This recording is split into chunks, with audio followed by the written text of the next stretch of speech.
تو وہ نواز شریف صاحب ہوں یا شہباز شریف صاحب ہوں، وہ اس حق میں ہوں گے کہ پی ٹی آئی کے ساتھ رابطہ ہونا چاہیے، مذاکرات ہونے چاہیے، یا آپ سمجھتے نہیں وہ مخالفت کریں گے؟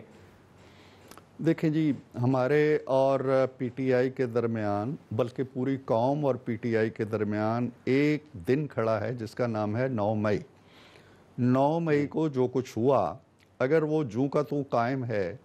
اور وہ کلیم بھی کر رہے ہیں کہ جی ہم نے کیا، یا ڈسکلیمر ان کی طرف سے آتا ہے جی کہ ہم نے تو نہیں کیا، لیکن یہ ہوا ہے نا، اور اس میں بھی کوئی شک نہیں ہے کہ یہ ان کا کیا دھرا ہے۔ اب معاملات، ایک سابق فوجی افسر جو ہیں ان کا کورٹ مارشل شروع ہو چکا ہے، اس کورٹ مارشل کے دوران بہت سی چیزیں آنی ہیں، بہت سے حقائق سامنے آنے ہیں، رشتہ اور ناتا کیا تھا 9 مئی کے ساتھ ان کا، اور خود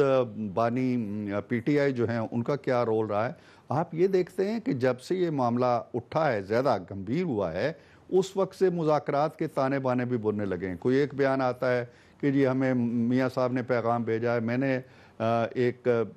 پی ٹی آئی کے ایک وزیر صاحب کا یہ بھی سن رہا تھا جی کہ میاں صاحب ہمارے ساتھ مذاکرات کے لیے مرے جا رہے ہیں، اور آپ کو یاد ہے کہ پچھلا جلسہ جب انہوں نے ملتوی کیا تو ان کے چہروں پہ مسکراہٹیں کھل گئیں اور یہ تاثر دینے لگے جی کہ ہمارا رابطہ اسٹیبلشمنٹ سے ہو گیا ہے۔ تو یہ ایک تنکوں کے سہارے تلاش کر رہے ہیں، کیونکہ انہیں اپنے مقدمات کے فیصلے نظر آ رہے ہیں۔ انہیں 9 مئی کو جو کچھ ہوا تھا وہ اعمال نامہ کسی نتیجے میں ڈھلتا دکھائی دے رہا ہے، تو یہ مذاکرات کو کیموفلیج کر کے اپنے سارے مقاصد کو حاصل کرنا چاہتے ہیں۔